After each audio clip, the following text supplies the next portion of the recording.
Hello, it's been a few days since I've done a review.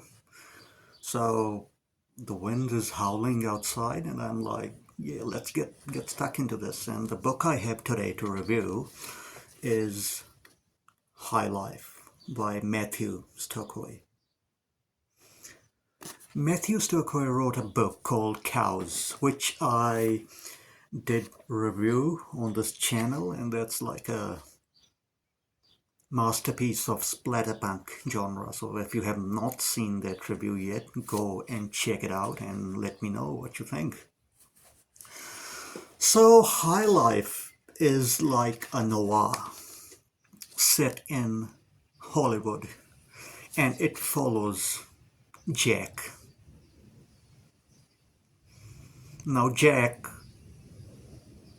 is obsessed with fame and fortune and with Hollywood and the lives of the movie stars.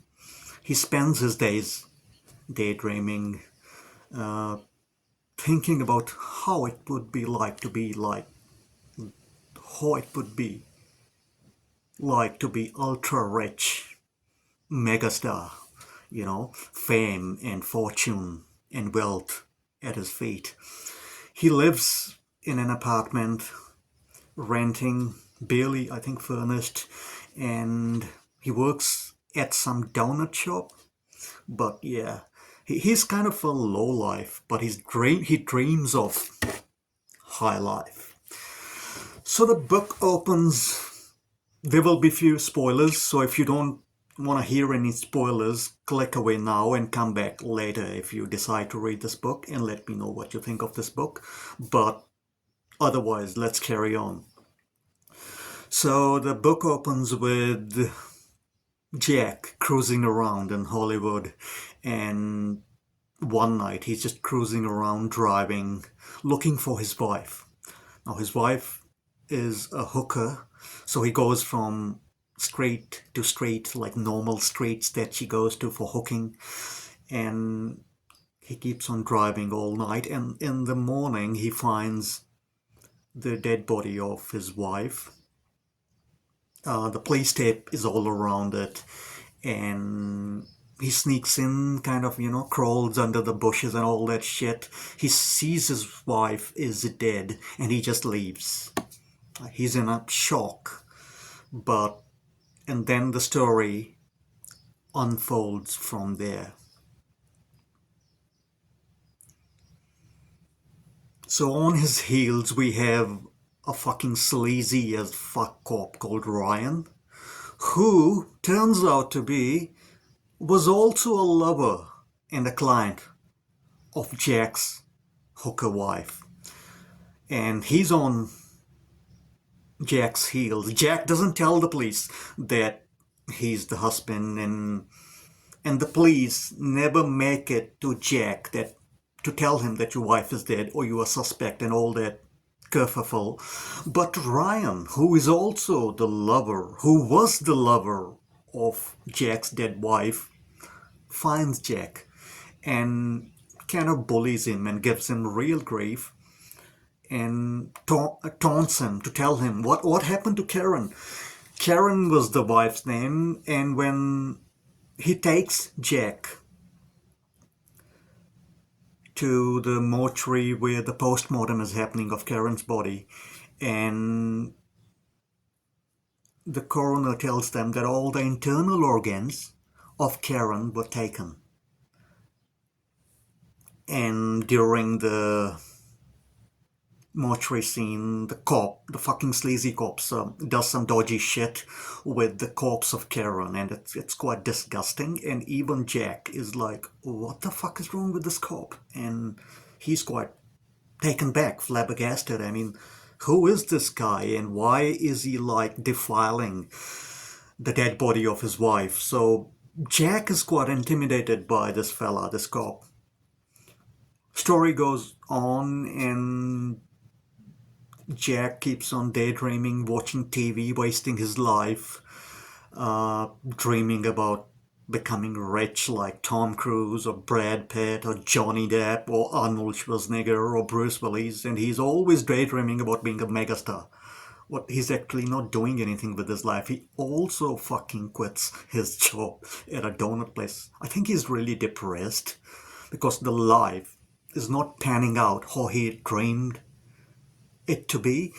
So he has no money. He has not even $200 in his wallet, and he goes to the strip where all the gay dudes go for hooking, prostitution, and he becomes like a gay prostitute for money, quits his job, and all this time he's dreaming to become a megastar, and he does things with the guys for money, and it's kind of a slog reading through those scenes.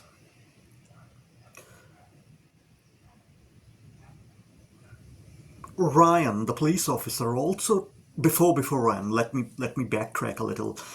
Before Karen was murdered, one night he came. He was married for Jack for 1 year.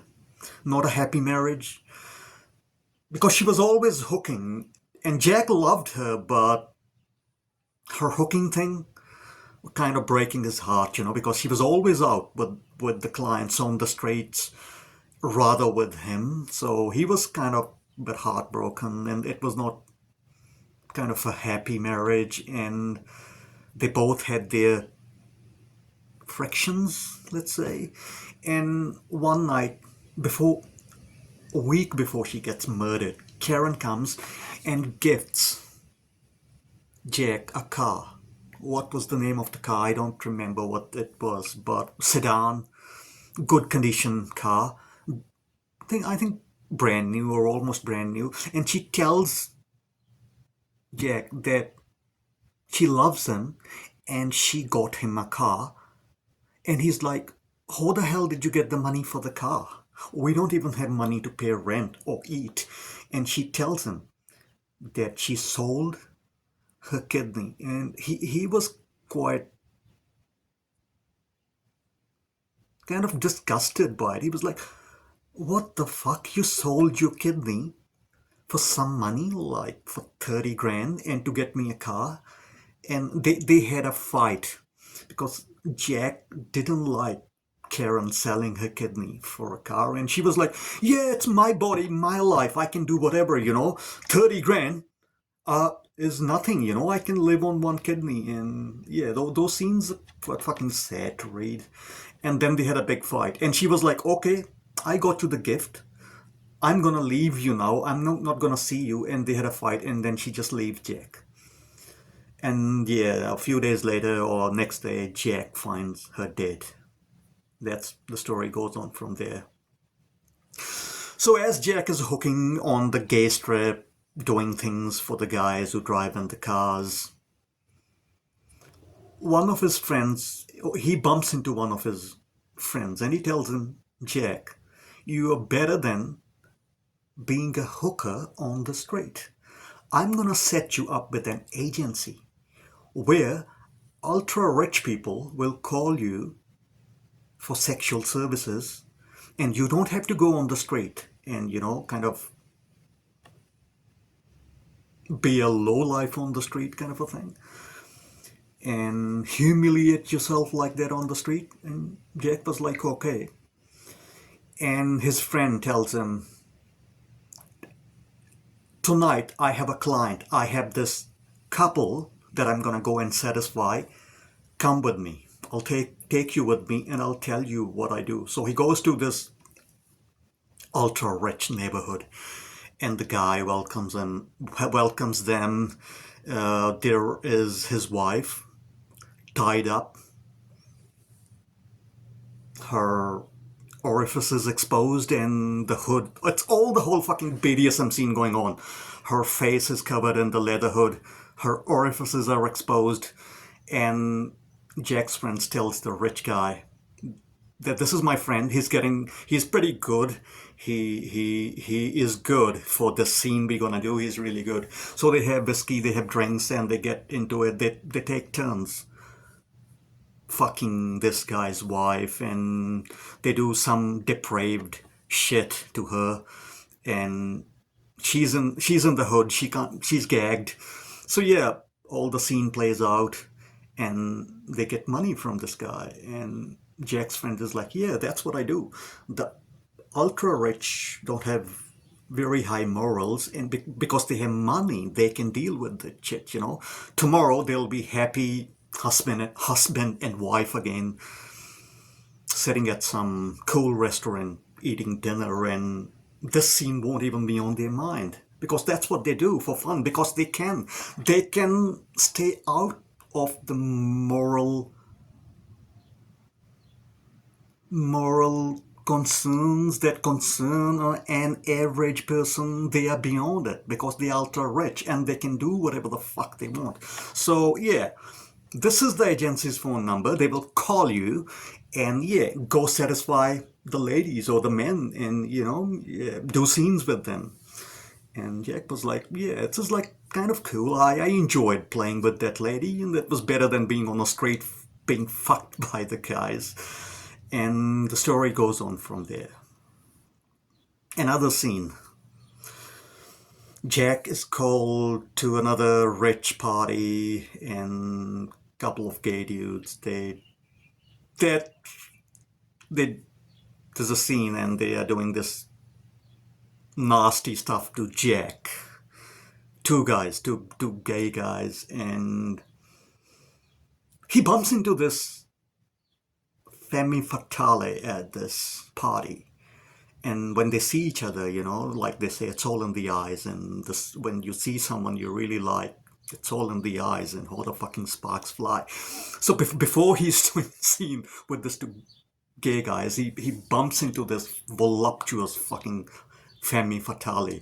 And they don't say anything, but they just look each other in the eye, and they know that they want each other. And as he's doing that scene, she walks into the scene, and he's exposed.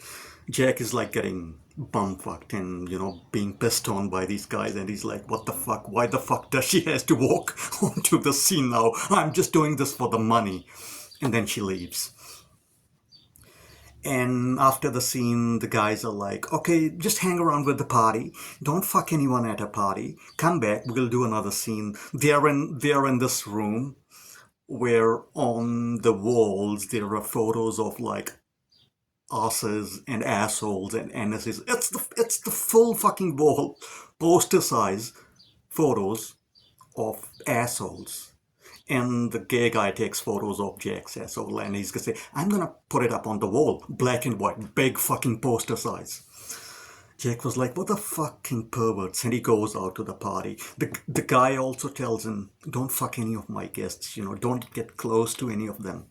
So as he's out, walking around at the party, that lady, that femme fatale, pulls him aside with his arm, takes him into one of the abandoned kind of secluded rooms, and they start fucking, no, nothing is said. They jump this, the fucking sparks are flying between them, and Jack's horny. That lady is a femme fatale, great, voluptuous body, fit.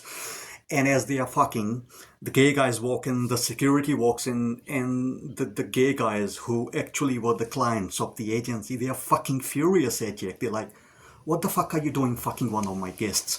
And before Jack can say anything, Jack, the lady actually jumped Jack's bones, and Jack is kind of humiliated, and the security drags him out and kind of throws him outside. He walks outside, and he's like, fuck, even the agency job is gone now. And he hangs around outside the house wondering if that femme fatale will come out, say hi to him. She never comes out. They just do their thing, but she never comes out. And Jack's like, what happened here? So this novel has a sex scene after a sex scene, and so many of them are like depraved, have BDSM kind of a flavor, and they are like really, really some of shit that goes on in is very taboo. And you kind of get sick of it. You're like, okay, there's a sex scene. You're trying to shock us, Mathew Stokoe, and, get on with the story. Well, what's this fucking sex scene after sex scene? So this book is like American Psycho, but in terms of shock factor or depravity or the disgustiness, but American Psycho had something to say about the hollowness and the empty lives of the ultra rich and spiritually malnutrition kind of life of the narrator Patrick Bateman. You know how fucking he was a serial killer or he was not a serial killer. He was ultra rich. He was doing dodgy shit, but still American Psycho had something to say. I think this book has nothing to say. It is just like sex scene, depravity, violence, lots going on in here. So if you have a weak stomach and you're triggered by some of the depraved stuff, don't read this book. It's not as bad as the cows. No, that's cows is fucking next level. Go check out my review and let me know what you think of the cows. But still, saying that, cows had something to say too. But this book has not as it plays as a noir, but it doesn't have much to say. So as Jack is doing his sexual shenanigans, he's also doing a detective shit, like trying to find who killed his wife and why did she sell her kidney. And he comes to the realization that the lady, not dominatrix, the femme fatale at the party, her name is Bella. She has something to do with the death of his wife Karen. Now this lady, the femme fatale Bella, is also very ultra rich. She's also a doctor, and she does all these surgeries for fucking fun, for kink, and she's quite depraved. She's even more depraved than Jack or the police officer Ryan. So the book has four main characters. We have Jack, who's the narrator. We have the police, the sleazy cop Ryan, who takes Jack to quite a few places, like the seedy dark underbelly of the city, where dodgy shit happens. Lots of depraved stuff, snuff stuff happens there, and yeah, so he drags Jack around to quite a few places. You wonder why others do these scenes have some substance, or is Stokoe writing them just to shock you? And then we have Jack, we have Ryan, we have the femme fatale, Bella, and we have Bella's dad, who is also a fucking surgeon. And they are running this operation, picking up poor people from the street and buying their kidneys and giving them money for that. And Bella's dad, and he is also in an incestuous relationship with Bella. Bella falls in love with Jack, and they have this weird, fucked up relationship. And at the same time, Bella's dad is in the picture. Like I said, he has incestuous stuff going on with Bella. So it becomes quite complex. There are no good people in this book. They're all fucking, I won't say psychopaths, more like sociopaths, but Bella is definitely a psychopath in this book, and as the story goes on, there is no fucking redemption arc. It gets very, very dark. So read this book if you have strong stomach. It's like American Psycho, but it's like way more extreme than American Psycho. And like I said, American Psycho had a message, something to say. There was a method to the madness. And this book is all fucking depravity and madness. So read this book if you have strong stomach. And yeah, it's just lots of sex scenes, lots of depraved sex scenes, and like I said, I got sick of them. I was like, move on with the story. Okay, it's a noir novel, but it's just sex scene after sex scene, and you start to get desensitized and bored.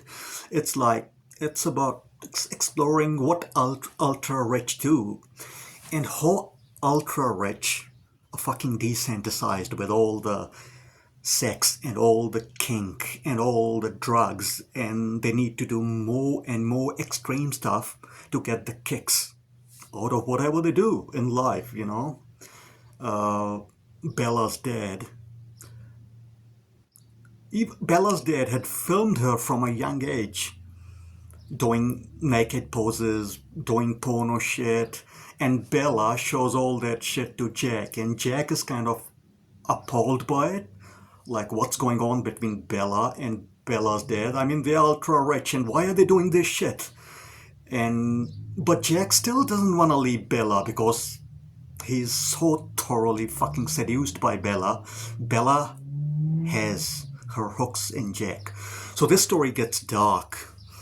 So yeah, very dark, very, very dark. So have you read this book? I will rate it. I will rate it 6 out of 10 because just that I think so much of this stuff is shocking for the sake of shocking rather than having any substance, but it's still entertaining. You keep on reading to see what's gonna happen next. It gets dark. There's no redemption. They're all fucking psychopaths. So I will rate it 6 out of 10. Have you read this book? How would you rate it? Have you read any other books by Mathew Stokoe? Cows was his splatterpunk masterpiece, and this book has something to say. I highly recommend it if you have a very strong stomach. Check out my review of this book on my channel. This was by him. He's written another 2 books. One of them, his most recent, is called Colony of Hoes. I haven't read that book yet, but I'll read it sometime soon.